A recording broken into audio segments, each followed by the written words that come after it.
हाय दोस्तों। मैं हूँ सौमी। मैंने ISBR बैंगलोर में PGDM कोर्स में इस साल एडमिशन लिया है और मैं आज आप लोगों के साथ शेयर करने वाली हूँ मेरा कैट प्रिपरेशन का जर्नी, जो कि मैंने 2022 में स्टार्ट किया था। मैं बेसिकली साइंस बैकग्राउंड से आती हूँ। मेरा ग्रेजुएशन था माइक्रोबायोलॉजी में एंड पोस्ट ग्रेजुएशन था बायोटेक्नोलॉजी में। उसके बाद मैंने MBA के बारे में बहुत मेरे फ्रेंड से सुना और मैंने डिसाइड किया कि मुझे MBA करना है। तो तभी मैंने रिसर्च किया about the examinations and the B schools also. तभी मुझे कैट के बारे में भी पता चला and various exams like SNAP, XAT, NMAT, CMAT etcetera. तो मैंने सोचा कि मुझे कैट ही देना है। तो फर्स्ट साल जो कि 2022 था, जब मैंने प्रिपरेशन स्टार्ट किया तो मुझे कुछ पता ही नहीं था इन सिलेबस के बारे में और इस टाइप के बारे में।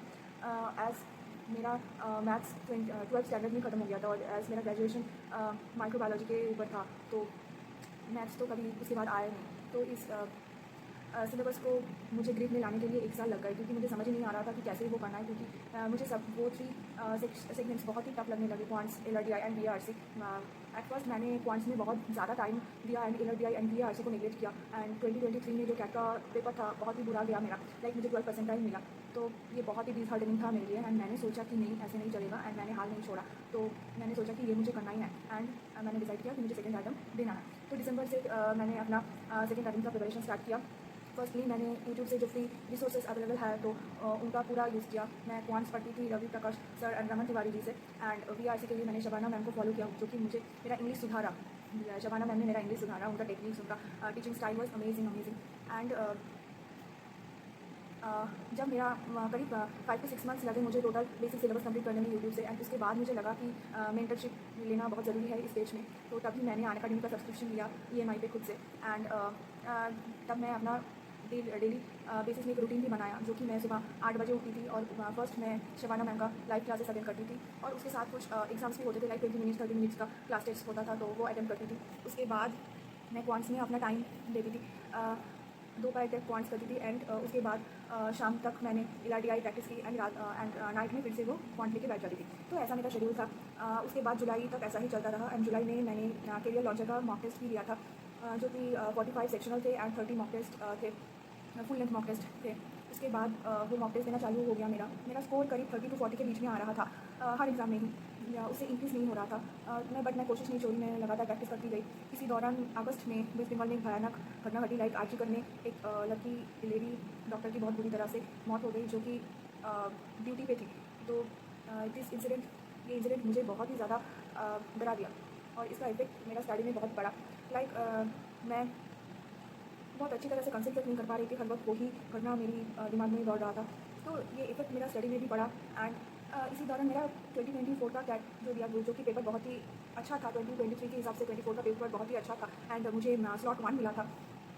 मेरा कुछ अच्छा नहीं गया, मैंने 19 क्वेश्चंस अटेम्प्ट किए थे और जिसमें 12 क्वेश्चंस करेक्ट हुए थे और मुझे 31 मार्क्स मिले थे एंड वो स्केल डाउन होकर 61 परसेंटाइल पे आके रुका। तो मैंने तो अपना पूरा होप ही छोड़ दिया था कि मेरा कुछ नहीं हो सकता। लाइक मैं 12 परसेंटाइल से 61 परसेंटाइल तक आई बट 90 परसेंटाइल नहीं कर पाई। तो लोग सोचेंगे कि मैं एक लूज़र ही हूँ क्योंकि मैं 90 परसेंटाइल नहीं लेके आ पाई। बट प्रीवियस ईयर जो 12 परसेंटाइल था और इस साल मैंने 61 परसेंटाइल किया, जो ये मेरे लिए बहुत ही बड़ी अचीवमेंट रहा है मेरी करियर में मेरे लिए। एंड मैं उन सब कैट एस्पिरेंट्स को यही बोलना चाहती हूँ कि होप मत छोड़ो।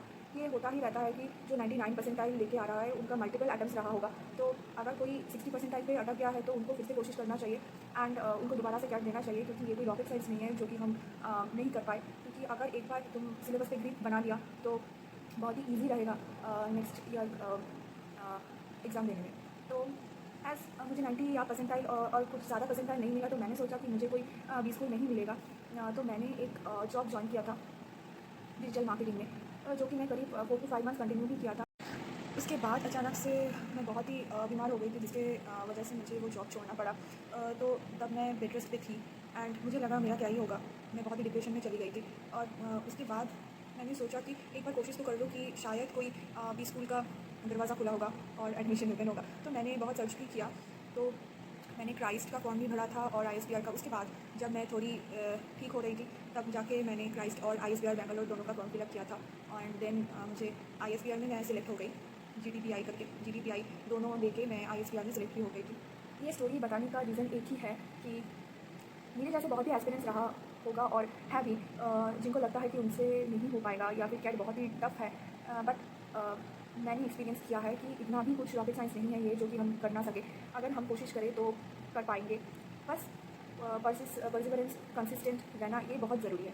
अगर हम कंसिस्टेंट के साथ अपना प्रिपरेशन करें, मॉक टेस्ट दे, उसको एनालाइज़ करें। बहुत ही इंपॉर्टेंट है कि मॉक टेस्ट को एनालाइज़ करना कि हम किस सेक्शन में कितना क्वेश्चंस अटेंड कर पा रहे हैं, कितना नहीं, उसमें कितना हम गलत कर रहे हैं, उस सब को एनालाइज़ करना बहुत ही इंपॉर्टेंट है। लाइक प्रिपरेशन के साथ साथ ये बहुत ही ज़्यादा ज़रूरी है कि हम कैट के मॉक टेस्ट को एनालाइज़ करें, जो कि हमें फाइनल कैट के एग्ज़ाम में बहुत ही हेल्प करता है। तो ये कभी मत भूलना कि एनालाइज़ करना कभी मत भूलना। और प्लेंटी ऑफ मॉक्स देना इस बहुत ही ज़रूरी है, क्योंकि अगर तुम 30 या 40 मॉक्स नहीं दोगे तो अब तुम्हारा हाफ सेट नहीं होगा।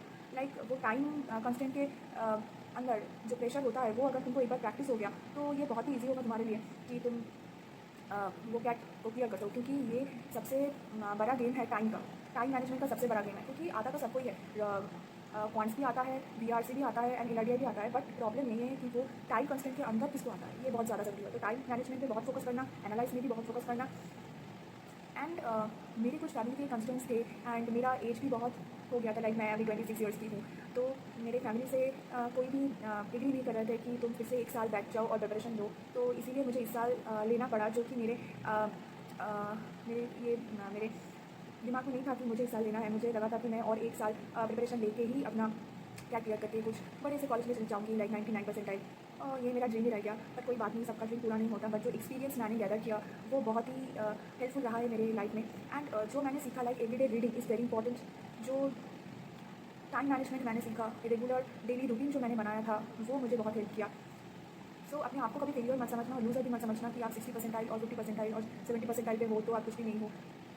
कोशिश करते रहो, जो भी हो आपकी खुद की वजह से वो 70% भी लाना कुछ ईजी बात नहीं है कैट में मेरे हिसाब से। और 99% अगर हो गया तो बहुत ही बढ़िया।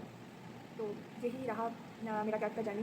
एंड आने वाले दिनों में मैं ISBR में मेरा जो डेली लाइफ होगा वो मैं आप लोगों के साथ शेयर करूँगी। कैसा होता है बैंगलोर में वो भी स्कूल, कैसा होता है उनका रेगुलर शेड्यूल, कैसे वहाँ पे पढ़ाते हैं, कैसा प्रोजेक्ट्स होता है, सब मैं आप लोगों के साथ शेयर करूँगी। So stay tuned for my next videos. Okay, so tata, bye, thank you.